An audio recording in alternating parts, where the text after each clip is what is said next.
In a world where democracy cannot be taken for granted, the mission of the International Institute for Democracy and Electoral Assistance, International IDEA, is to support sustainable democratic change through providing comparative knowledge and assisting in democratic reform and influencing policies and politics.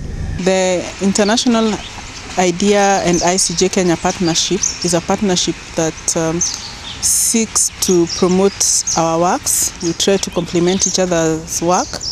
With respect to International IDEA, we have organized a regional workshop where participants who are specifically from countries which are actually dealing with constitutional building processes or which have just come from such processes. In addressing our mission, we focus on the ability of democratic institutions to deliver a political system marked by public participation and inclusion, representative and accountable government, responsiveness to citizens' needs and aspirations, and the rule of law and equal rights for all citizens.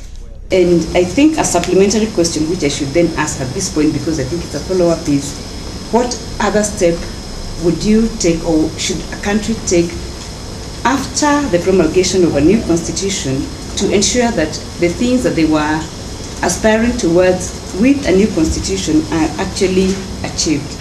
The International Institute for Democracy and Electoral Assistance, International IDEA, is an intergovernmental organization that supports sustainable democracy worldwide. Constitution building processes curriculum is explicitly designed to be interactive, and it involves a theory called experiential learning. So the idea is, rather than lecture people who are very well experienced and have a lot of experience on their own, we create learning activities so that they can share their own expertise among each other. So in reality, what they are doing is teaching themselves. In our preamble, we thought it should reflect the following: our history, the freedom of worship, recognizing the fundamental freedoms, respect for diversity, promoting tolerance, respect for women and minority. The issue of It has developed programs which aim to provide knowledge to democracy builders, provide policy development and analysis, support democratic reform. We wanted the women's rights to be enshrined in the Constitution, and we had to convince her that if we say fundamental and democratic rights of all human beings, it includes also women. So, International IDEA works with democracy practitioners and institutions in Africa, Asia, Latin America, and the Arab world. Winla Kwahiu, the program manager for Constitutional Building Program of International IDEA, based in Sweden, provides an insight into the organization.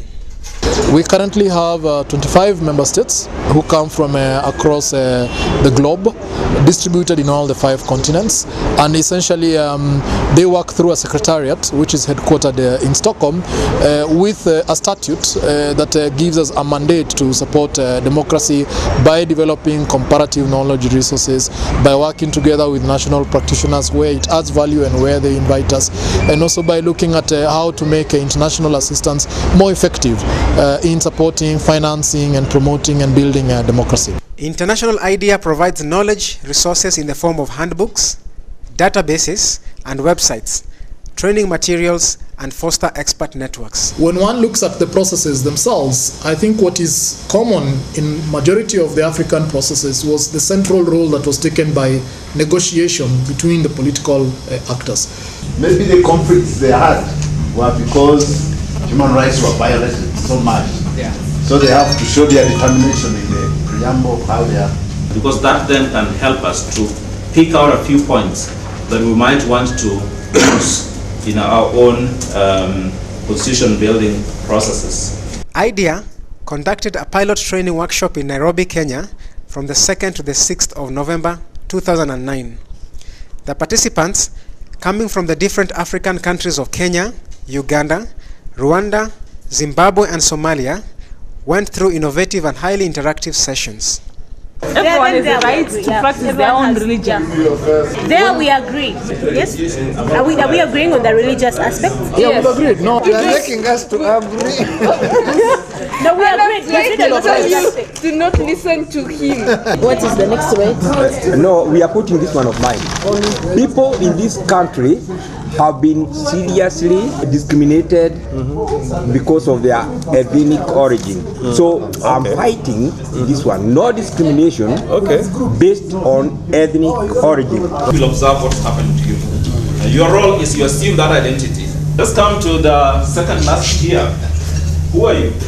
I work as a cobbler, but the money I get is so little, it cannot even buy food for the family. The pilot training curriculum for this was developed by Dr. Christine Warren, and she shares her thoughts with us. It's a very innovative method of teaching, but all of the most modern training curricula around the world use this method of experiential learning. It's very effective. People enjoy it a lot most of the time. They have fun while they're learning, and they feel very rewarded by the sense of teaching themselves and discovering themselves. So it's also a very democratic learning methodology because people are sharing experiences among themselves rather than looking to a higher authority for information. By accepting this formal language, no right of the Sharia will be what you call violated. Principle of diversity in religion, ethnicity, custom and culture and language. It represents the sky and the authority beyond the sky, the higher authority, which is, God or the other beliefs. Whatever you think of. And we have got this bird, which has ministers representing the 61 tribes, and it's supposed to be a symbol of peace. Winlock sheds more light as to how International IDEA did the selection of participants. We have a very gifted and very diverse group of participants. Their profile, when you look at them, is that they have all been involved in a very practical way in building, making, reforming their constitutions. They are not academics, they are not people who just do a lot of analysis and are not engaged. They are actually people who are engaged in these issues. We have got parliamentarians, we have got media activists, we have got civil society activists, and we even have governmental staff, but all of them connected in one way or another with trying to make their constitutions work in practice, not in theory. Drafts like the Bomas draft, the Waki draft, Kilifi draft, and now the constitution, the experts are looking into the constitution. So the Nairobi conference was facilitated by a group of resource persons with a large wealth of experience.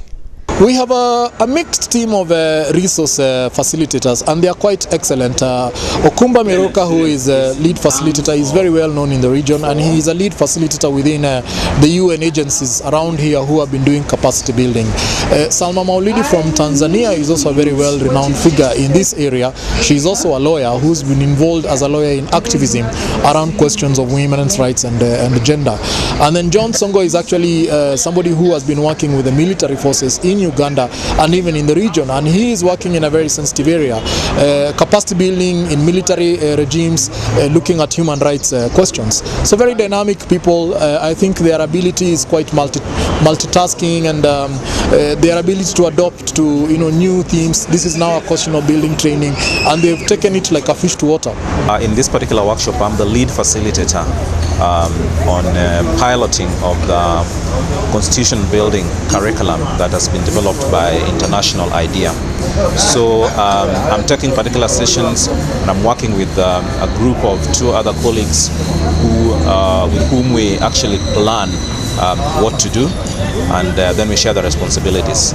It is not so much a conference, it is a hands-on training with people who are already engaged in the field of constitutional building, and most of our participants come from countries that either are recovering from conflict or are already in processes towards building a new consensus at a national level.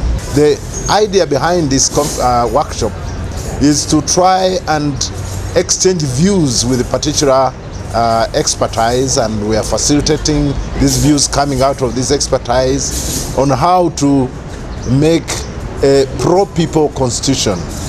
Pro-people constitution in that these constitutions should cover all the needs, all the aspirations of the people in these various countries, people who have gone through this period of disagreement, period of conflict. And I'm really happy that the process is going on very well. We have tried our best. We have used our knowledge to impart it on to the participants, and the participants are also very receptive, and they have also contributed a lot in building the process. The participants shared their experiences about the training workshop. I love the negotiations. The negotiations were very, very good. They're very interactive. You have all kinds of parties on the table trying to front their interests. So it's really been good. It's been very, very good. Yeah, it has made me want to have a more critical thought into any situation presented to me, because there are very many thoughts behind questions asked, or say in a negotiation when someone comes with whatever suggestion they have, they probably have something at the back of their minds that they want you to maybe put into whatever it is, yeah, that you're discussing. Well, I have learned a lot, but the most one which has touched me seriously is about the post-violence conflict, because we are already experiencing that one. Kenya was in that process. We have internally displaced persons, and I have learned a lot. I have also seen the film on Darfur people, and they look similar to the ones of Kenya, because they were displaced from their places of residence. And I find the workshop very useful. We have learned a lot of things which are applicable to the work we do and the environment around us. Actually, we've been taking constitutions as documents which are written in stone, but they are living documents, and I've been challenged to start thinking about how we can engage with constitutions in terms of contested rights, in terms of rights which have not even been stated in the constitution, and I've been challenged. Yeah. Really, I found it very interesting and very helpful, and actually we had a nice time to discuss our personal experiences of different countries.